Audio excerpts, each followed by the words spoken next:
I'm Ben Fajzullin. Welcome. If this doesn't shock you, I don't know what will.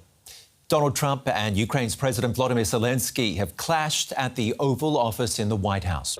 You're gambling with World War III.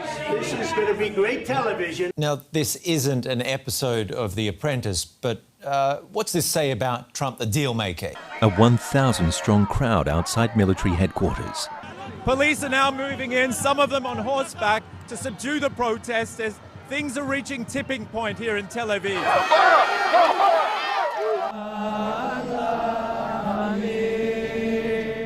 This has become known as Hostage Square,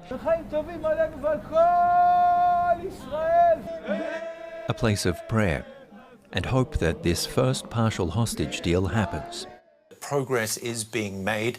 That's what we're being told from all sides. It's the big news everyone here has been waiting for. We were expecting 50,000 people down here tonight on the 50th day of this war, but 100,000 are said to have turned up. I'm at the high-rise home of Eyal Waldman in Tel Aviv. You not only lost a daughter, you also lost a potential son-in-law. Yes, they were talking about getting married, and unfortunately that wouldn't happen. You know, my ex-wife, I think 2 or 3 days ago, said that she had a dream of Daniel in a wedding dress. It was really painful because this will never happen. Daniel will never wear a wedding dress. And instead of doing a wedding, we buried them together. We had a funeral. What sort of world would you like them to have experienced? A world of peace, a world of freedom. You know, I think Gaza citizens do not deserve what they're going through now. The pictures going around the world are especially hard for Karen to watch. Her son is part of an elite combat unit. He's been on the ground in Gaza since day one. For Karen, nights are the toughest. I ask her what goes through her head. From sadness to happiness to proud to no sleep thoughts, and I'm like getting emotional. It's a difficult feeling. Time is running out, as it says here on these walls of hope in a southern part of Tel Aviv. The young kids caught up in Israel's hostage drama, like 4-year-old Raz Asher, who was released in the first group of hostages along with her mum and sister after 50 days of captivity spent deep under Gaza in the tunnels run by Hamas. These walls, the materials donated by a local business, all organised by a group of mothers and artists. Jerusalem's Old City is one of the holiest places in the world for an array of religions and communities. It's usually full of pilgrims and tourists. Not today. The typically bustling souk of East Jerusalem is eerily quiet. After October 7th, tourists left the country in a hurry. Bookings were cancelled. Of the 800 merchants, mostly Arabs, only a handful are here. They say this will hurt business for months, if not years. Palestinian taxi driver Arafat Sharabati has been out of work since October 7th. This situation is so difficult. My children are helping me with the costs of living. Izzuddin Bukhari is a Palestinian food guide and chef. He has no one to show around except me. Tourism is key here, along with agriculture and construction. Over 150,000 West Bank Palestinians entered Israel daily to work in those sectors, but most remain banned since the war.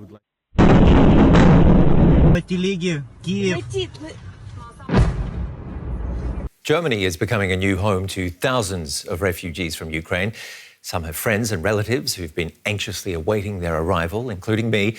I went to see my cousins in Dessau to see them reunite. The last moment of waiting, and then brothers reunite. We're happy. I'm happy to see my brother again, but not under these circumstances. The whole background makes it difficult. You don't want to believe what's happened.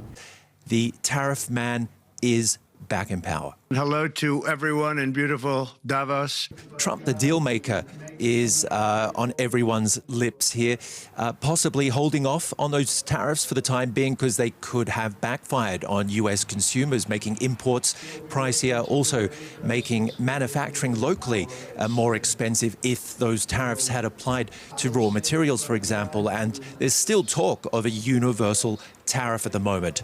And we're going to start with the government. Is our government the least trusted out of the groups represented here today, John? You know, that's such an unfair question. So basically a company doesn't have to go it alone.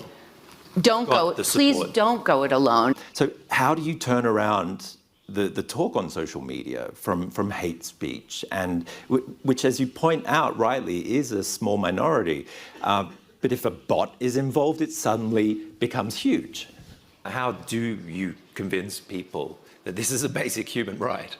You've heard a heap of concrete examples from our leaders today. Thank you very much for joining the panel, and thank you very much for coming along today. Thank you. Thank you for facilitating. I enjoyed that. Nice job. It was fantastic.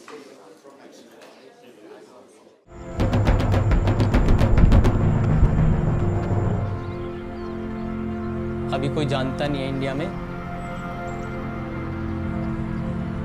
लोग मुझे बोले, पर मैं चाहता हूं कि एक दिन ऐसा भी टाइम आए कि लोग वो जो बोलते हैं उनको खुद दिख जाए कि ये एटलीस्ट है कुछ चीज़, ये भी पहले फॉर्म है, ये लड़कों के लिए भी है. I was like, I really don't know what to do, and my mental health was kind of bad at the point where I was just like not in a good space. As an artist, I just want to be free. Like, that's my choice to make.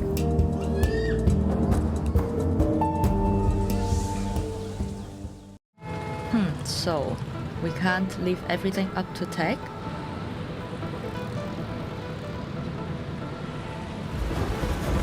Like e-scooters, they're good for the air, but don't mean less traffic.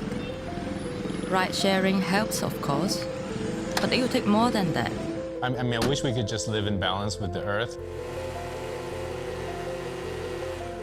Unfortunately, our single-use culture and our consumption culture is not like nature.